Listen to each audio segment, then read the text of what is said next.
He sat in silence until he could no longer hear his own breathing. You're listening to Radio August, Dark Nights with Poe and Monroe. Nightmares by Angela Atkins. Read by Jessa from the Jessa Channel. I didn't know where she came from. I was driving along, playing with the radio, and all of a sudden there's this woman standing in front of my car. Naturally, I slammed on the brakes and attempted to swerve away from her, but I still felt the thump of solid body connecting with my car. There simply was no denying that sickening thump. When my car finally skidded to a full stop, I thought my heart would burst from my chest. It was pounding so hard. My hands trembled as I put the car in park, and I just sat there. The hum of the engine and a distorted voice from the now crackling speakers were my only company as I simply sat there. Everything in my head was screaming for me to go, to run. No one saw me. No one knew I even went for a drive. I could just run and, God forgive me, leave her there to be someone else's problem. But I couldn't do it. I had to know.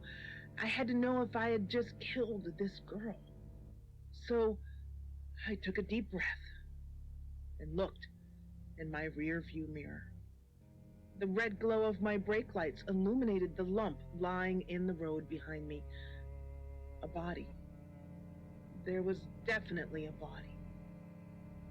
Run. Everything still screamed at me to flee.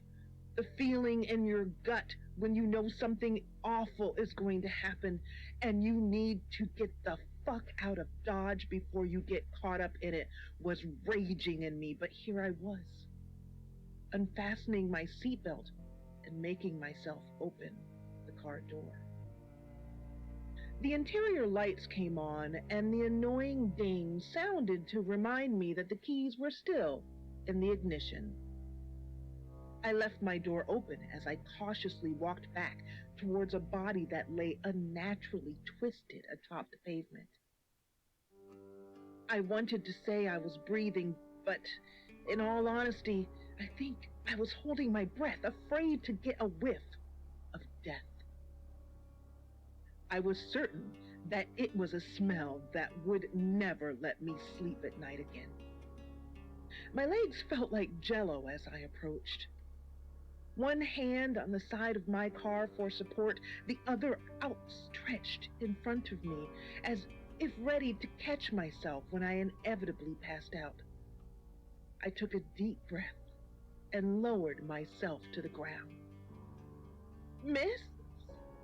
My voice cracked and I cleared my throat, trying to retain the masculine depth that was currently hiding behind the remnants of puberty as fear swelled within me. Miss, are you okay? She lay on her back.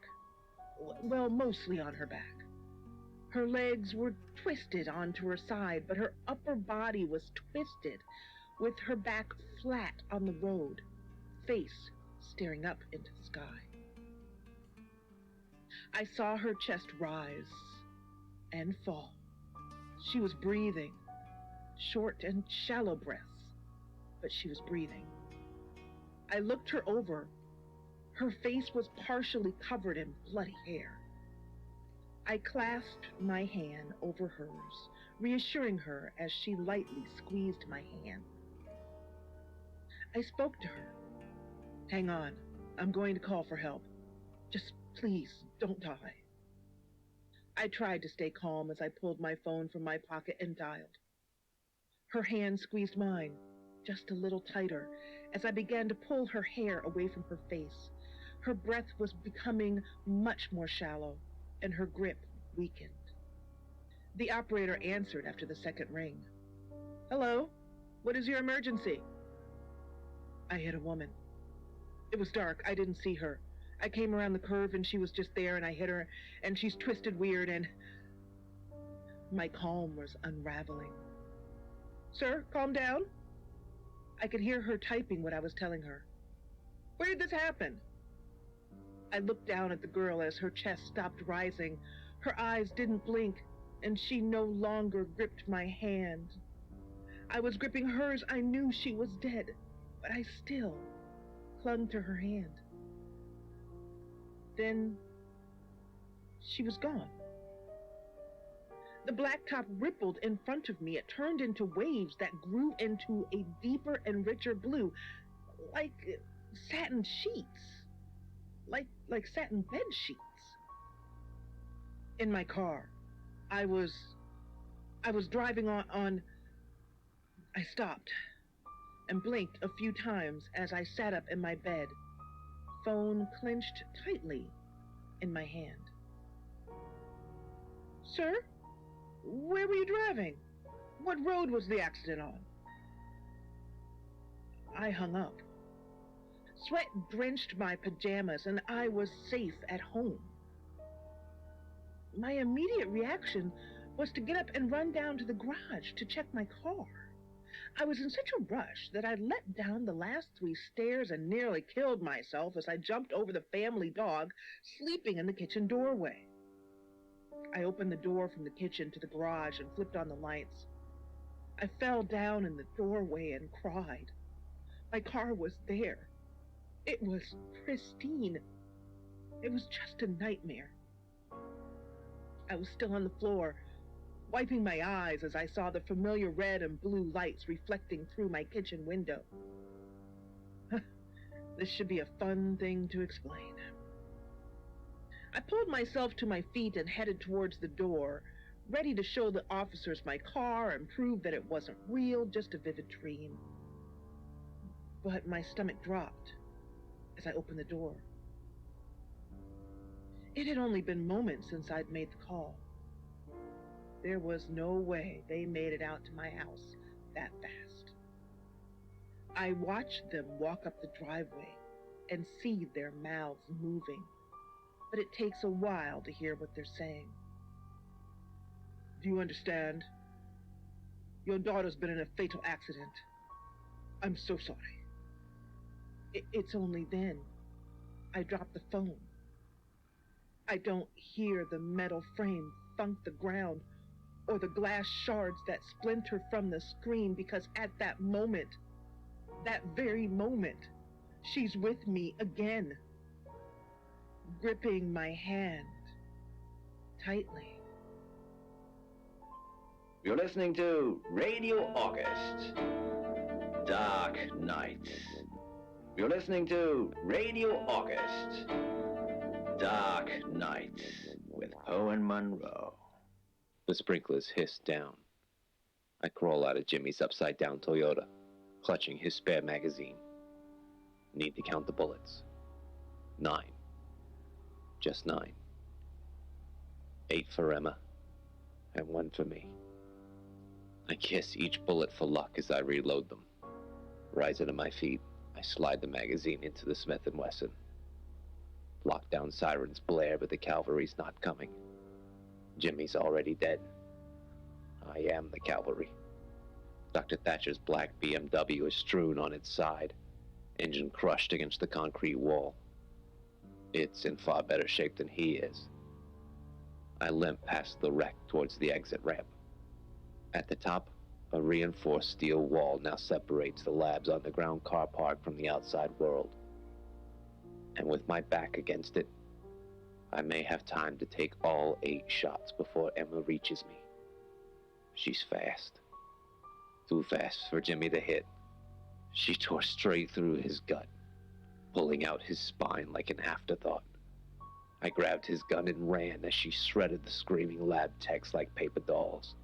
There's no way I'm dying like that. No way. If 8 bullets can't stop her, I'll eat the 9th.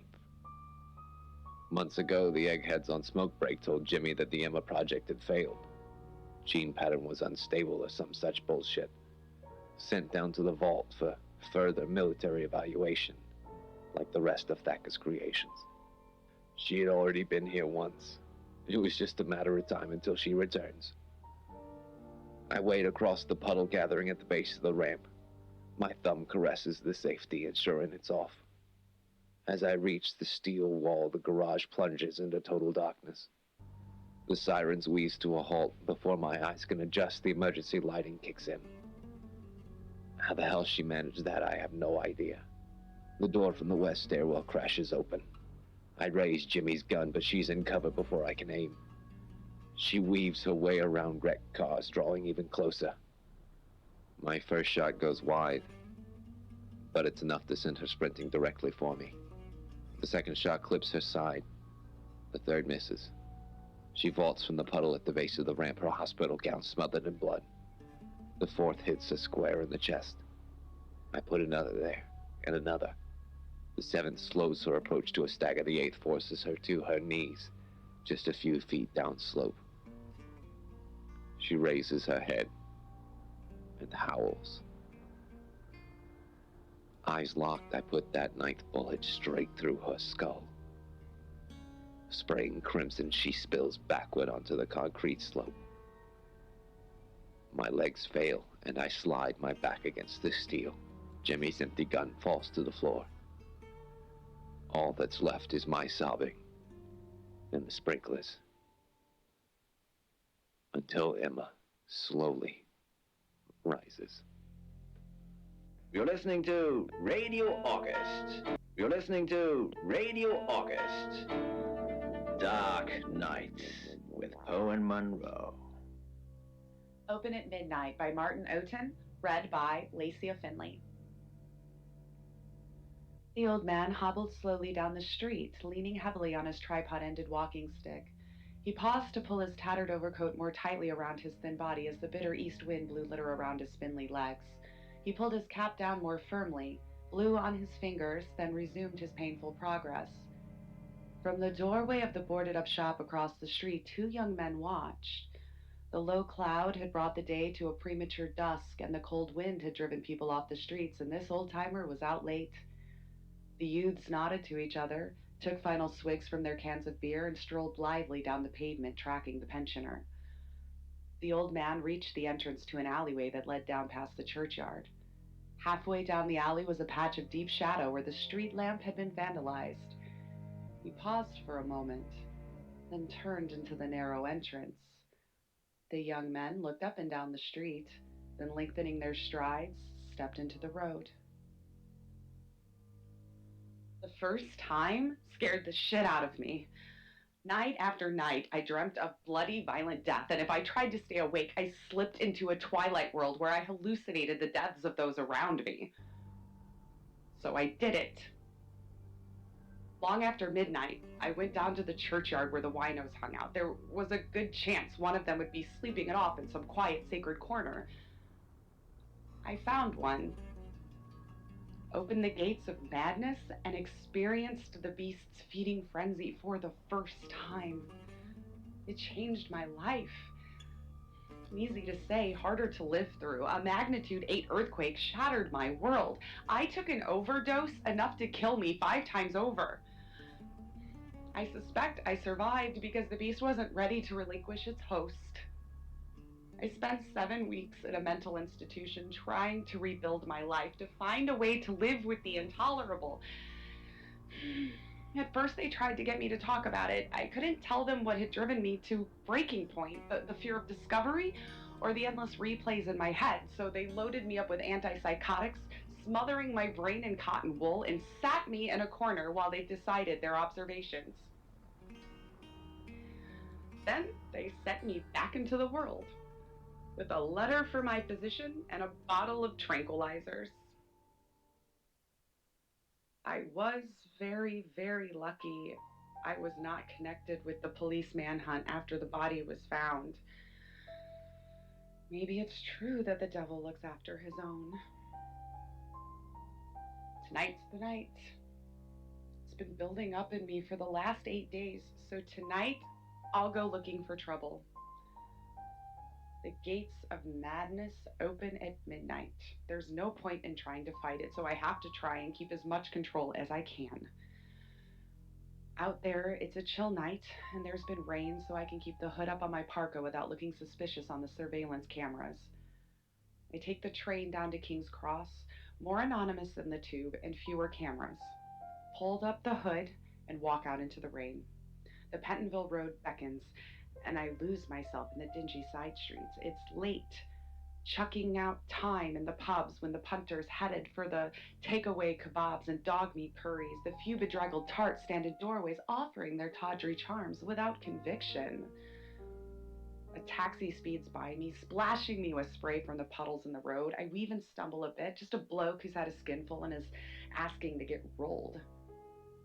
I feel hostile eyes on the back of my head as I head towards the dark end of the street. Footsteps behind me, soft, but to my heightened awareness, nearly deafening. Is this the one? I slow down, give an innocent passerby the chance to save himself. The footsteps slow. Within me, the beast snarls and slobbers in anticipation. A couple walk on the other side of the street, engrossed in each other. The footsteps behind me cease.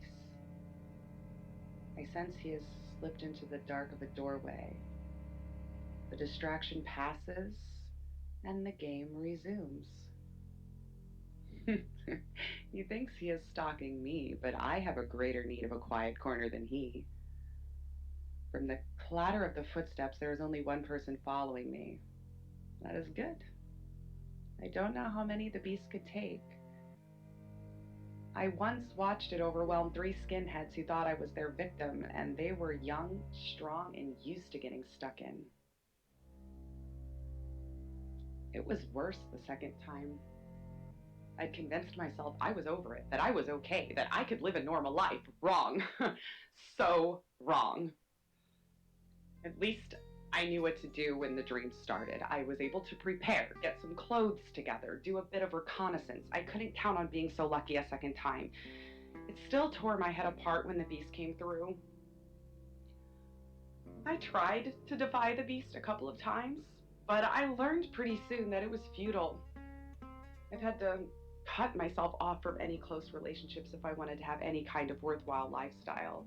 A steady girlfriend or a wife is out of the question.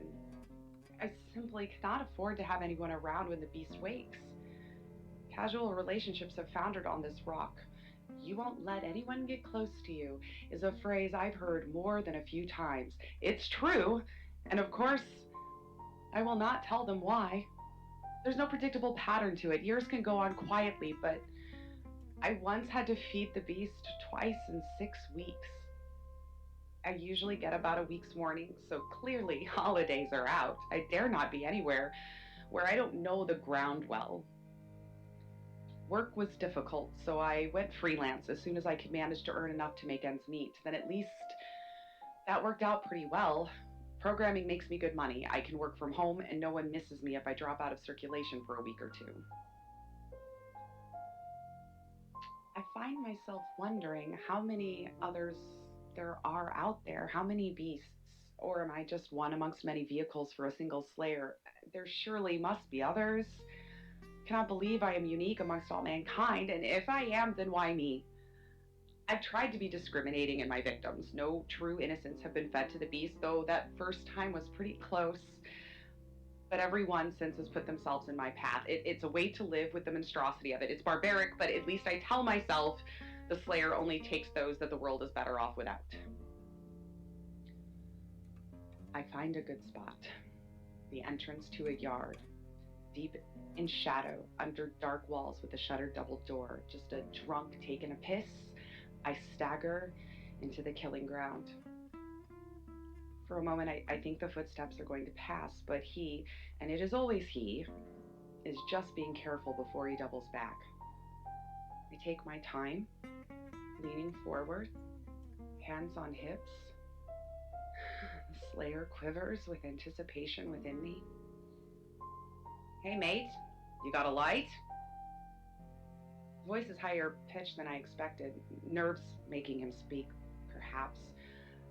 I turn slowly as if I'm a little off balance. Sorry, I don't smoke. I look him in the face. He looks rough. Sweating, even though it's after midnight and cool. His eyes are glazed over with large pupils. The spots on his neck seem to shine in the distant neon. I can smell his breath, sour with the stink of rotting teeth. A smackhead, I guess, in need of his medicine. Well, he had more choices about his life than me. Fuck you! Give me the money! He pulls out the knife from inside his jacket, 8 inches, big enough to skewer an elephant. And I'm relieved. I needed to see the threat. I relax and open the gates, let the Slayer come through. Ringside seat as the Terminator or Bruce Lee or Mike Tyson or all three combined takes control of my body and pours through it. The wild exhilaration of the beast sets my senses on fire, even though I'm riding pillion. The hunter now becomes the hunted, freezes. My hand seize him with strength many times my own. My right hand crushes his larynx as the left reaches the knife from his, dislocating his elbow. Blood gushes from his mouth and nose. I turn his head away to avoid the spray and feel his neck break under my hand. The beast drinks in his life force as it spills out, greedily lapping it like a cat at pool of spilled milk. A great warm surge of energy courses through me, just a trickle of the stream the Slayer is drawing in. The broken body crumbles in my grasp. He has fouled himself. I can smell the shit mingled with the hot blood. I toss the body away, expecting it to flutter in the air, the torn wrapper of a toothsome morsel. The ecstasy fades, recalling me to the coldness of the night. Time to get out of here. Not running. That draws attention. Walk briskly and purposefully away from the broken heap in the shadows. A long walk to the night bus, past a couple of stops, missing one bus. A thin drizzle mists the street light. I pull my hood closer, seeking anonymity, meeting no eyes as I walk. Trafalgar Square at last, so full of people, none of them knowing an almost post-orgasmic lethargy fills me as I wait in the rain. By the time the night bus arrives, the high has passed, leaving me drained and depressed, and as I think about the weeks ahead of me, the paranoid wait to see if they're going to catch me this time, I pay the driver and head for the back of the bus, sit by a window and watch London go by as through the grimy glass. Then there's another long walk through the rain, the tiredness dragging on my legs, the muscles taut with cramp. Safe home at last. A 1-bedroom flat in the most anonymous block I could find. I relax in a warm bath and wonder whether they've found the body yet. Feel the satiated slumber of the beast, and the memory of the assault grows hazy. I long to sleep myself, but everything must be put in order. The clothes I wore are bagged and ready for disposal. I'll take them to the dump tomorrow first thing. Then I'll need to trawl through the charity shops ready for the next time. Because there will be a next time and another after that. Hopefully I'll get a bit of peace and my life can be normal for a while, but in the longer term, I can see no end to it. I know I can't resist the Slayer's needs, and I have no idea how long it will continue, so I am left with the image of myself 60 years from now, battering a victim with my walking frame to feed the beast. The old man walked down the alley as fast as his arthritis would allow him. He was looking forward to a good long soak in a hot bath to restore the circulation to his extremities, and after that, well, he needed a new coat anyway. He wondered how many times more he would have to do this. It had been a good while since the last. Maybe now he was so frail the beast would release him and grant him peace in his final years. Surely it owed him that. In his heart, he doubted it was over. In 60 years, the Slayer had never been merciful. Back in the deep shadow, beneath the broken street lamp, lay the bodies of 2 young men. You're listening to Radio August. You're listening to Radio August. Dark Nights with Poe and Monroe. The Bag Lady by David F. Schultz, read by Venomous Platypus. Breathing seems so loud when you want to stay hidden. Time oozed like molasses, cowering in the closet, peering through the crack. It floated there in the center of the loft. The Bag Lady. If it moved on, maybe escape was possible, but it just floated in the middle of the empty room, eerily silent. The vacant penthouse had a hallucinatory quality. Dimly lit in blue, through the tall glass windows that spanned the wall were many distant pinpricks of white, the lights of the city. It was cold. The room gave the impression of a fish tank, with twilight blue through the long windows and the Bag Lady floating, as if suspended in currents of unseen water. The Bag Lady changed form, not just undulations of hair or clothes, but a subtle morphing. The robes were fish scales, briefly, but again, becoming cloth. Bedraggled hair was seaweed, then tentacles, each topped with an eyeball, only they weren't, except for a moment. The head was a monstrous mouth of some deep-sea horror, ringed with row on row of teeth, too impossibly large to fit in the room, and yet, there it was, until it wasn't. Altering its form like camouflage, playing with the images and thoughts all called from its victims. There it floated, and then it turned to face me. Run or die, the door gave way from the stumbling push, and there was a long expanse of the room.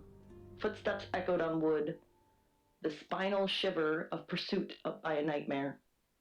A cold gaze grasped at my back. The air was thickened mud. Limbs slowed with each straining step. And then, stuck. I accepted my fate, hoped it would be over quickly. A blink, and there it was, clutching my shoulders with spider-like fingers. Black, eyeless sockets led straight into its mind.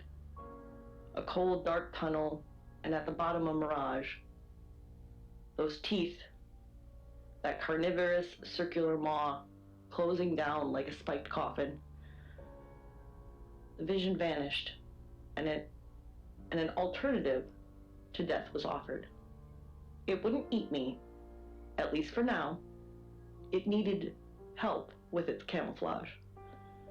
A human mind to wear, like a shell for a hermit crab. I agreed to help the Bag Lady with its disguise. Yes, I agreed to help. I thought to the Bag Lady that it will do no good for its disguise to float, since human beings don't float, except in water, and its disguise would be less unsettling if it had eyes, and were less of a corpse. But the entity did not understand the concept of water or air, floating or standing, living or dead. These things were all alien to it and meaningless. Its present form was an approximation of its first victim, a homeless lady named Bethany. Bethany had lived a life of addiction, survived on a steadily dwindling income from prostitution as age, drugs, and street life took their toll on her market value. Until she ended up in the clutches of the entity in an empty penthouse lair, and the entity had devoured her and taken her form with a horrifying loss of fidelity. The disguise was decomposed, not decomposing flesh, but decomposing reality. A twisted amalgam of fears and haunting memories, a corporeal phantasm of nightmares, fraying at the edges. The Bag Lady. Without the capacity to understand human perception, the entity was blind to the weakness of its present disguise, but had other uses for me. Spidery fingers wrenched open my jaw, fingers with far too many segments which traced along the sides of my face and into my mouth, stretching it wide. the bag lady gapped its bile-stained mouth over my own and regurgitated a worm-like thing, no thicker than its fingers, but longer. Involuntary gags, reflexive struggling, as the worm wriggled around my tongue and throat coated with mucus, probed. The worm didn't go down, but up into my nasal cavity, and then up further until it was crawling inside my brain. Panic, panic! And gradually, as the worm settled, panic made way for dread. The worm was inside my skull, inside my brain. The bag lady drifted back to the center of the room and floated there. I was free to go, along with the worm, to observe for the bag lady, to do its bidding. It would eat me if I refused, perhaps starting with my brain, though it hadn't yet decided, and was curious about starting with feet. So I left and observed for the bag lady as I went, and relayed my thoughts through the worm. A new life with the bag lady's worm inside my brain. Small talk with the servers at the restaurant. Not this one, the worm had to be told incessantly.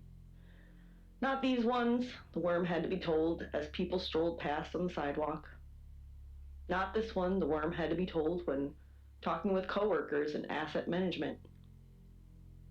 I looked into the eyes of the people I spoke with, and they looked into mine. And the worm looked at us both, increasingly impatient. And maybe the people sensed it, sensed something was wrong, just behind my eyes, but they didn't comprehend the true horror.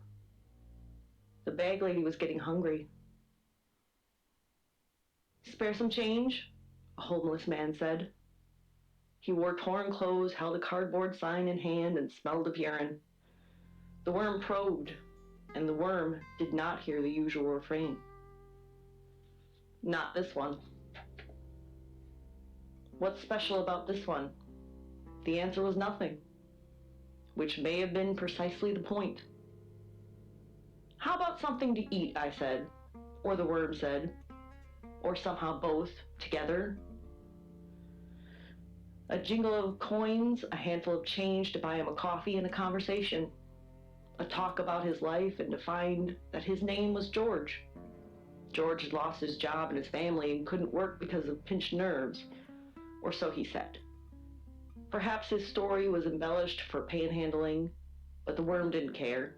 The worm insisted that the bag lady was waiting for me to demonstrate my usefulness, or else be eaten tonight. So George found out that there was a great place he could sleep, better than the street or the shelters, a building with a vacant penthouse. George wanted to know if I was the owner, so I said yes, which is true in a way. And we went to the top floor of that building, to the empty penthouse lair, to the room bathed in blue light, with the glass walls like a fish tank, where the city sleeps below, unaware of what lurks above them, where the floating entity waits inside for those who keep finding their way, like a deep-sea fish dangling its lure. The bag lady appeared and changed forms, and the screams lasted just a moment, maybe a fraction of a second, before George was gone.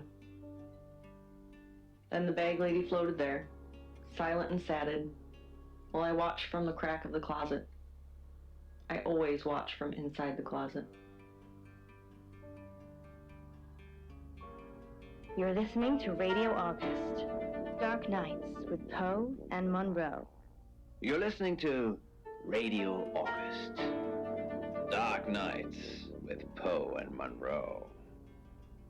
The Calling, read by Jessa from the Jessa Channel. "I love you," she said. Then she cut off her face in front of me. It took a lot of effort with the butter knife, alternately plunging and trying to saw. A curtain of blood ripped under her chin. It caught her still smiling mouth as part of her head tipped forward and free. I expected to see a dripping cross-section of frontal lobe, nasal cavities, and sinuses, but her head was completely empty, a black void. I stared into the hole. It spoke. Your body is nothing more than a prison for your consciousness. Your wardens have long since forgotten you. Free yourself. When I used the knife, it hurt, and I passed out.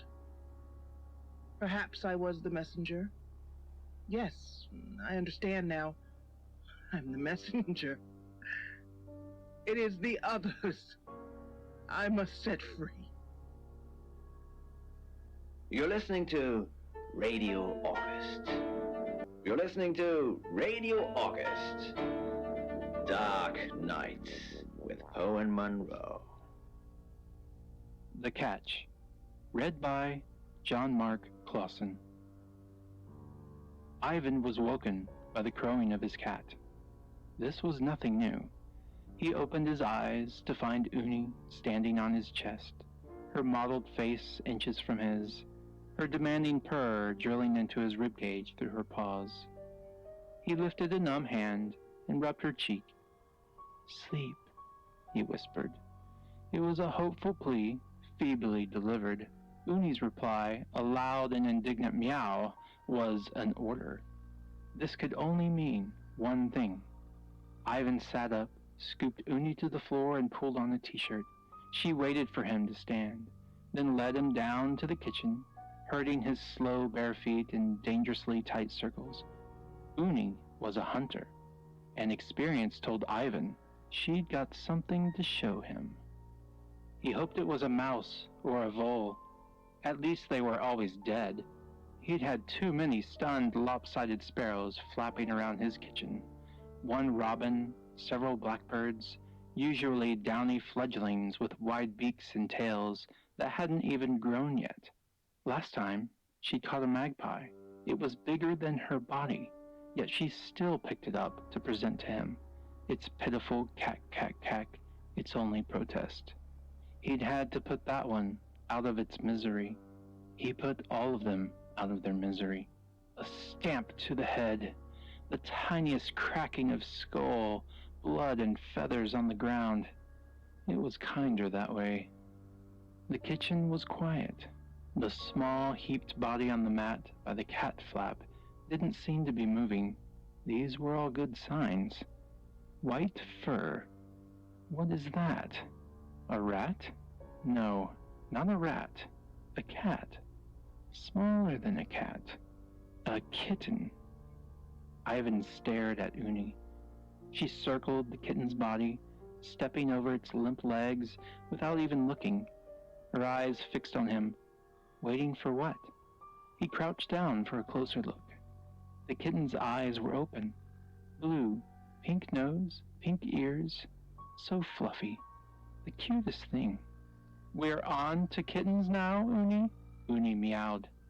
Ivan pushed himself up and went to get a towel.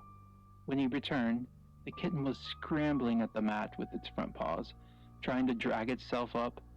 Its back legs lay helplessly on the floor. No, no, no. Ivan dropped down next to the kitten. Shh. It's okay. It's okay. Tears blurred his vision.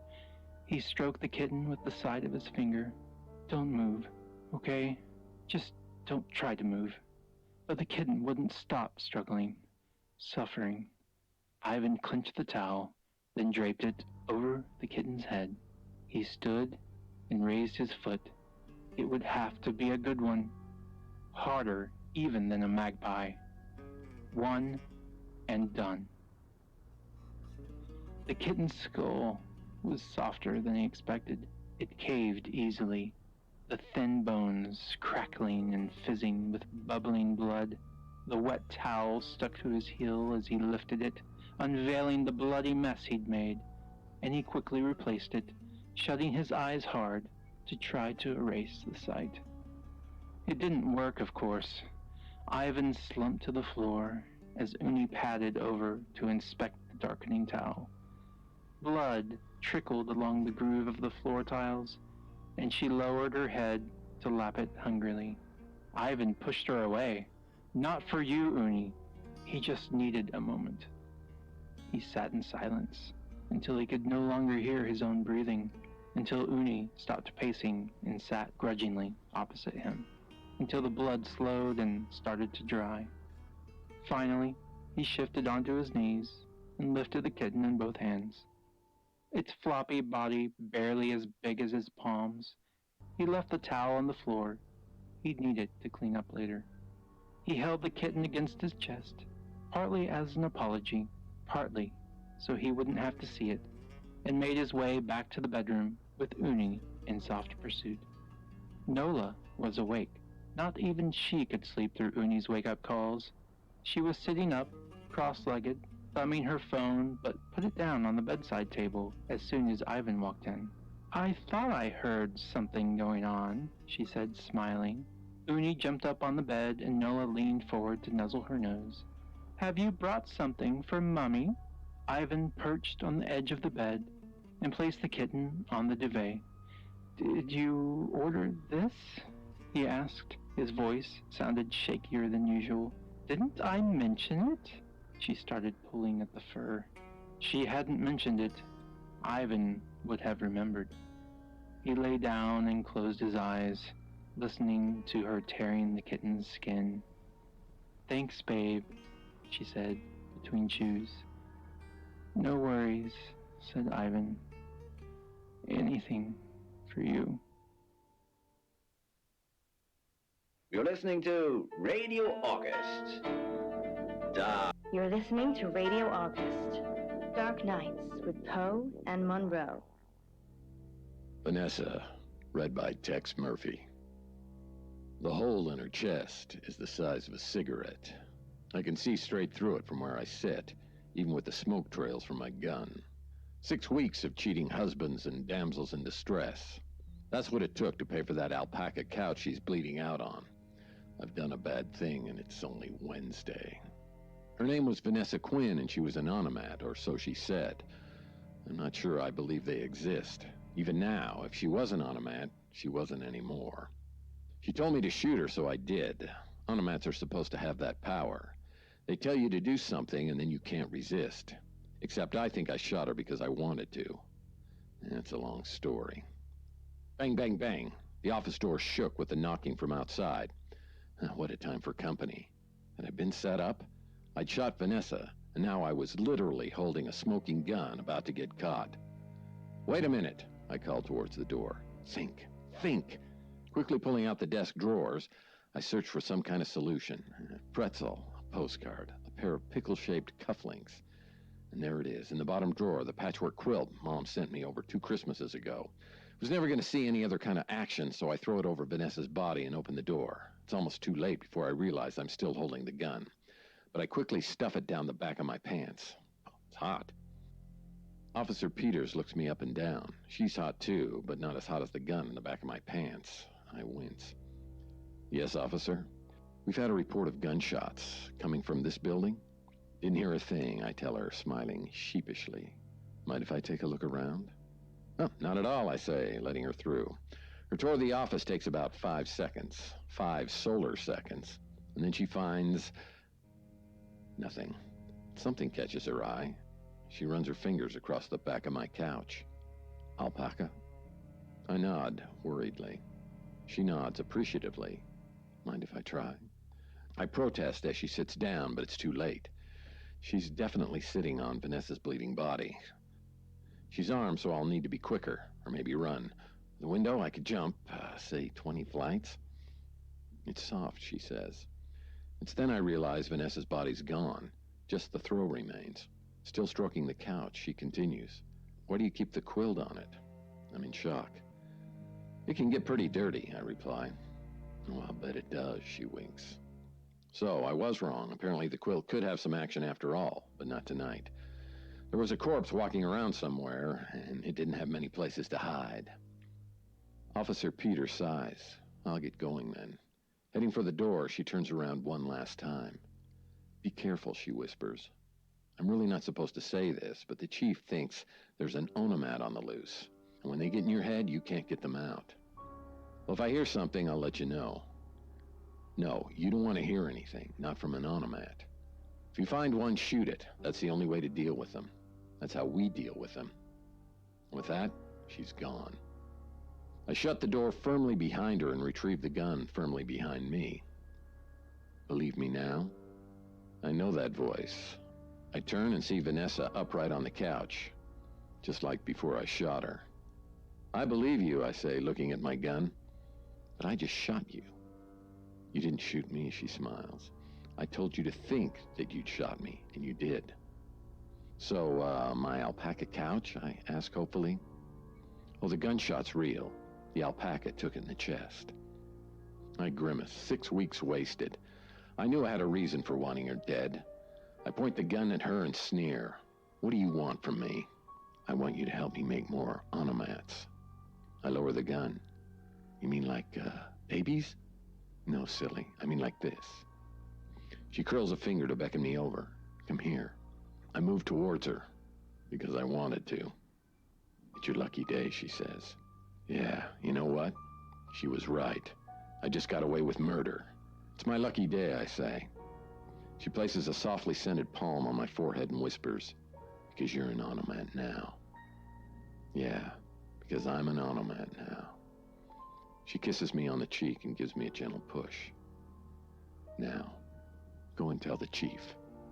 You're listening to Radio August, Dark Nights with Poe and Monroe. Dreams And nightmares. with Poe and Monroe. Now, this is a particularly interesting one. So this is coming from Marek, and they say, I'm in a circus, walking on a tightrope across a pool of sharks, but the sharks don't seem to notice me. They're busy playing poker. I fall, but I never hit the water. Now, this in particular, I think, is very interesting. Mm-hmm. What do you think, Poe?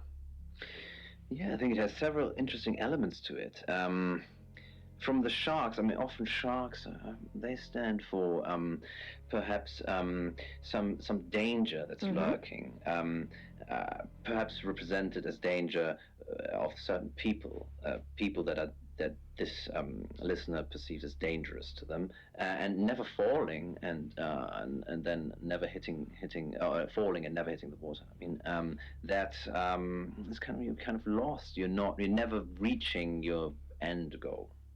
But these are kind of unrelated thoughts. So I'm hoping that you, Monroe, as always, can string these things together.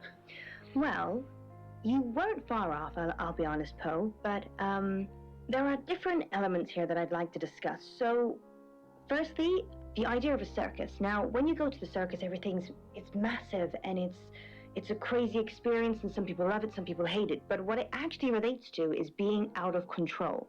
Now, the tightrope itself, what is one of the main things you have to consider when you're walking on a tightrope? Not that you would know, Poe, obviously, or maybe you do. I hardly ever. I'm in control. No, I know what you mean. Yeah, there is, the stakes are high. But what else do you need? Oh, yeah, you need to balance. You need the balance. Exactly, that's exactly right. So what the tightrope refers to is actually the balance in your life. Now, you were exactly spot on, actually, about the sharks being something negative. But in this case, the sharks actually refer to the negative people that are in your life. So, what I think from what you said about your dream is that you're trying so hard to keep your life balanced and to avoid the negative people in your life. And I also think that you are worried that if you stop doing everything that you do, you detract their attention. Yeah, because they're busy. They're busy in his dream, aren't they? They are, and you said that the sharks don't seem to notice you because you're just carrying on as normal. But Marek, what I'd like to say to you is that maybe you're worrying too much about these negative people. If what you're doing is a positive thing, then you should always be receiving positive things in return. If they're a negative person, you don't necessarily need to give them all of your time and your emotions. So perhaps, Marek, you need to take a step back, I think, in this case. Very good. Thank you for your dreams. Welcome to Poe's Curiosity Shop. Alice, this object that I've just handed to you, what do you think it is? Well, I'm not sure what it is, but what I do know is that it has three circles all attached in the center. Yes. And it's tiny. And it's made of, I think, metal. I think it's metal. We had the same metal in one of our earlier shows. Do you remember? It was the same material. Oh, it must be bronze. Correct. I see, but it's small as well, and it has three circles attached. But I'm not sure.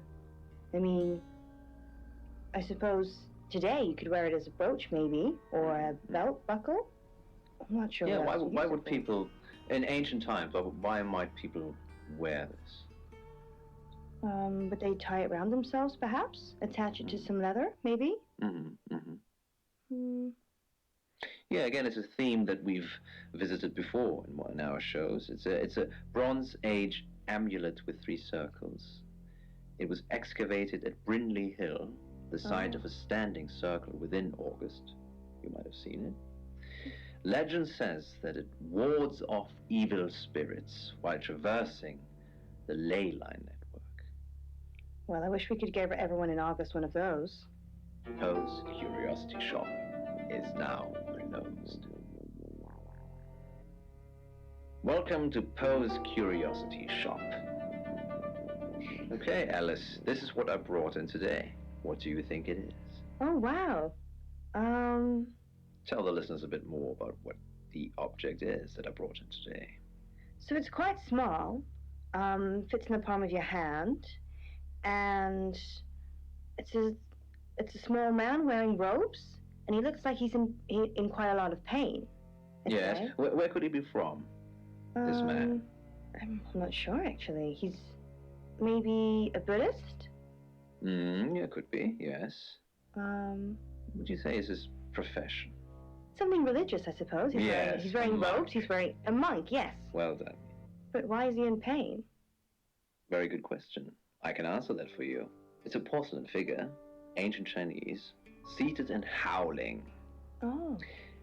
It's called the Screaming Monk.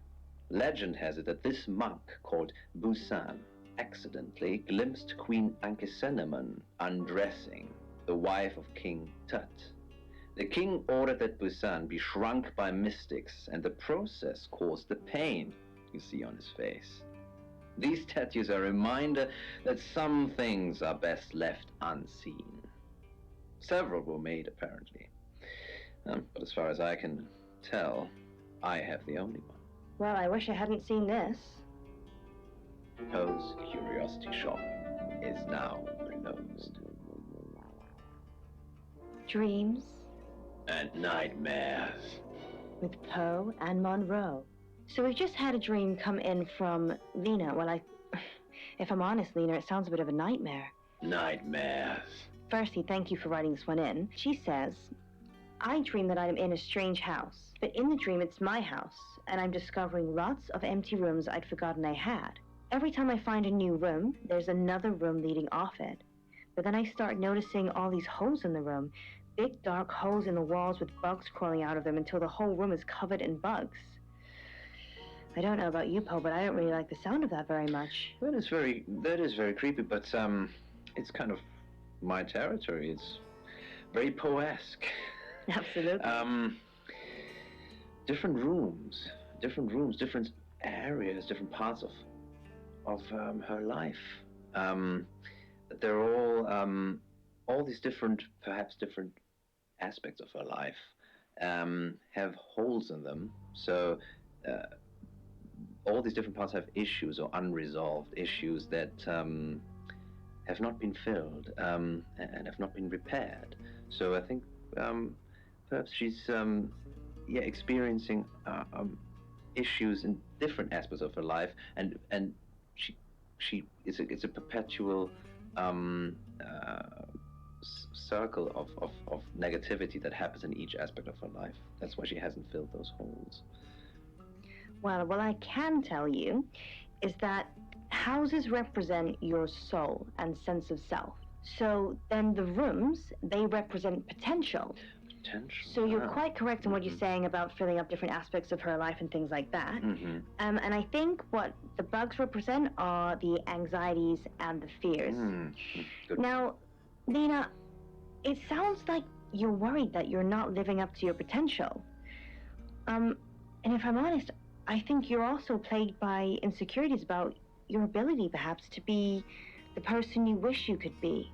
But Lena, the thing is, if you can wish it, you can do it. Thank you for your dreams. Dreams And nightmares. with Poe and Monroe. Okay, so we've heard from Alex, and Alex has said that they have the same dream every night. Now, it's a woman lying in a lake with her eyes closed and her black hair streaming beneath the surface. She must be dead. No one can breathe that long underwater. Then she opens her eyes, and I realize it's not her that's underwater. I mean, this one sounds quite dark and complex, Alex, so we really thank you for sharing this with us. Now, Poe, do you have any ideas what this might represent? The closing of the eyes. I mean, that's interesting. So she wants to, at least the person she's observing in the dream is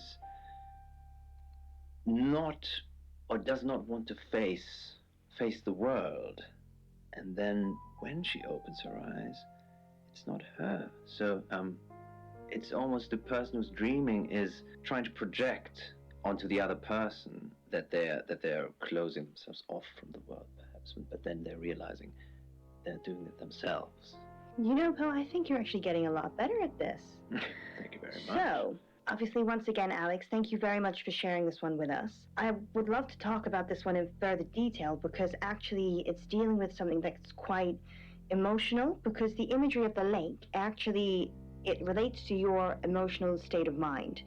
And now, the black hair in this dream actually also relates to the repression of emotion. And then the drowning actually relates to emotional stress.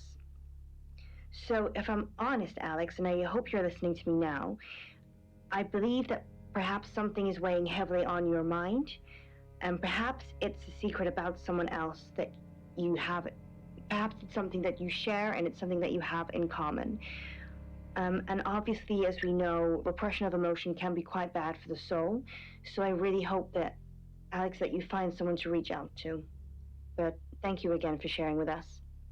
Oh, I'm so impressed again, Monroe. You're so observant. I try. Hopefully, this lady can take something from this. Thank you for your dreams. Dreams And nightmares. with Poe and Monroe. So